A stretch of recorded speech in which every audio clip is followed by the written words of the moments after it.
बाजार में नतीजों का एक्शन भरपूर है। कॉनकॉर यानी कि कंटेनर कॉरपोरेशन ऑफ इंडिया ने Q4 के नतीजे अपने जारी कर दिए हैं और कंपनी के मुनाफे में सालाना आधार पर करीब 8% की ग्रोथ है। ऑपरेटिंग कॉस्ट कम रहने से मार्जिन में सुधार दिखा है और वॉल्यूम में भी हम देखने की हालांकि गिरावट आई है। वहां पर नतीजों पर बातचीत करने के लिए हमारे साथ जुड़ गए हैं कंपनी के chairman and MD V Kalyan Ram. Mister Ram, बहुत शुक्रिया आपका समय देने के लिए। स्वागत है आपके टीनो स्वदेश पर। हम देख रहे हैं सर कि ये लगातार दूसरा क्वार्टर है जहां पर हम देख रहे हैं कि वॉल्यूम में थोड़ी हमने असर देखी, कमजोरी देखी है एक्जिम बिजनेस के कारण। आगे आपको किस तरह से कारोबार की उम्मीद है और यहां से आपको लगता है कि नतीजे, फाइनेंशियल परफॉर्मेंस जो कंपनी की है वो सुधरेगी यहां से?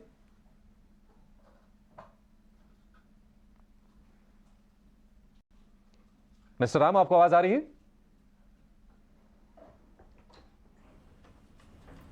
आ रहा है सर, आपसे ये जानना चाहते हैं सर कि लगातार हम दूसरी बार देख रहे हैं कि थोड़ा सा ना मार्जिन पर प्रेशर है। आपके आने वाली तिमाही में आपको क्या उम्मीद है कि यहां से स्थितियां बेहतर हो जाएंगी?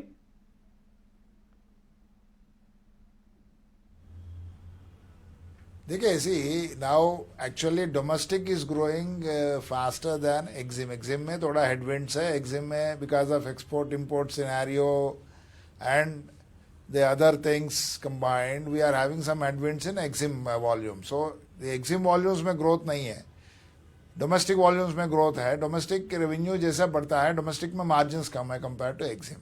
सो थोड़ा सा EXIM that margin pressure is there, but we are working on EXIM business and the good things happened in EXIM कि उसमें हम लोग का एक टर्मिनल है दादरी, वो जुड़ गया direct on to the DFC। तो हम लोग अभी डबल स्टैक ट्रेन जो ऑपरेट करते हैं थ्रू हब कटवास से, वहाँ आजकल दादरी से सीधा हम लोग मुंद्रा और पिपावा के लिए ऑपरेट कर रहे हैं। जब इसमें और ये भी फायदा हो गया था, इवन रीफर कंटेनर जिसमें अच्छा मार्जिन रहता है वो भी डबल स्टैक में जाना शुरू हो गया। तो ऐसा कुछ अच्छा सा मतलब टेल विंड्स है इसमें, जो जिसमें से हम लोग को फायदा बहुत अच्छा मिलेगा। काफ़ी कुछ रोड ट्रैफिक कन्वर्ट होगा रेल ट्रैफिक में, because there is an assured transit time with the DFC running and also the time has come down, काफ़ी कम हो गया था। इसका वजह से EXIM में we are expecting to see good volumes to come to rail. Even though export import scenario में I can right now comment की whether how it will be. Even exporters importers they are also waiting and seeing की the things to improve in the western countries and the world over. We are also waiting because we are in the service industry. उसको छोड़ के जो existing volumes में जो road share होता है उसमें से हम लोग को रेल शेयर मिलने को उम्मीद है। तो with this to start with the year we are working on trying to maintain the margins. But ये तो वो हैविंग सेड दैट, ये भी मैं कहना चाहता हूँ there will be definitely pressure on the margins. It's a tough task, we are working on that. My team is working on maintaining the margins. ठीक है मिस्टर राम, एक और सवाल, चूंकि आप कह रहे हैं कि जो मार्जिन है इसको आप मेंटेन कर पाएंगे, हालांकि आपने ये भी मेंशन किया कि जो आपका डोमेस्टिक बिजनेस है वहां पर वॉल्यूम ग्रोथ बहुत ही अच्छी है। कोई मार्जिन का आप गाइडेंस शेयर करना चाहेंगे हमसे? और दूसरी चीज कि डाइवेस्टमेंट के बाद भी क्या आपको कोई मोनेटाइजेशन को लेकर कोई प्लान है?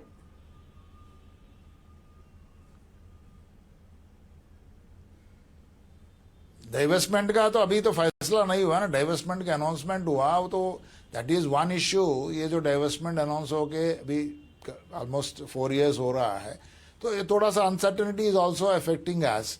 देर are certain customers taking positions. तो डाइवेस्टमेंट का बाद क्या मोनेटाइजेशन है, तो अभी तो इसमें से चर्चा करने में कोई फायदा नहीं है। आखिरी सवाल, गति शक्ति जो स्कीम है उसकी काफी ज्यादा चर्चा हो रही है।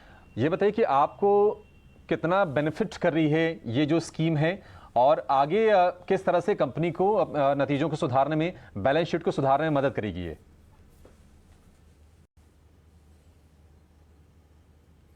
देखिए, गति शक्ति में शायद ये जो सवाल आप लोग पूछ रहा है, तो गति शक्ति इज एन एनेबलर।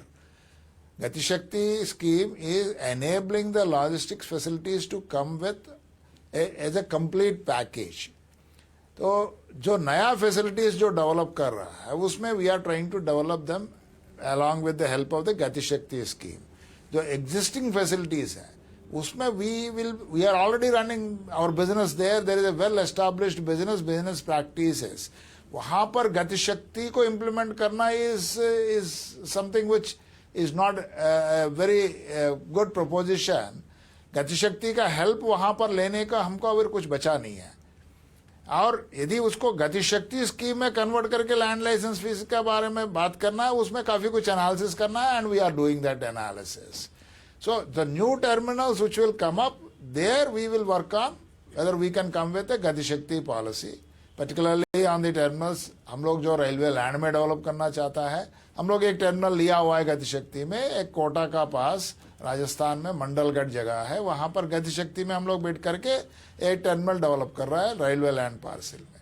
और प्राइवेट पार्सल्स में भी गतिशक्ति स्कीम को यूज करके हम लोग पूरा जो लॉजिस्टिक इंफ्रास्ट्रक्चर डेवलप करना है, उसको हम लोग एक गतिशक्ति स्कीम का सहारा लेंगे। बाकी जो एग्जिस्टिंग टर्मिनल्स में गतिशक्ति स्कीम अप्लाई होकर क्या बेनिफिट मिलेगा, I don't think that is right analysis to be done, and even that is not what should I say? There is no benefit of adopting Gati Shakti into the existing terminals.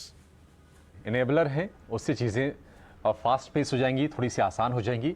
Direct linkages शायद ढूंढने की कोशिश नहीं करनी चाहिए। Mister Ram, बहुत शुक्रिया आपका समय देने के लिए, बड़ा अच्छा लगा आपसे बातचीत करके, और नतीजों के बारे में और आगे के आउटलुक पर भी चर्चा करने के लिए बहुत शुक्रिया आपका। चलिए।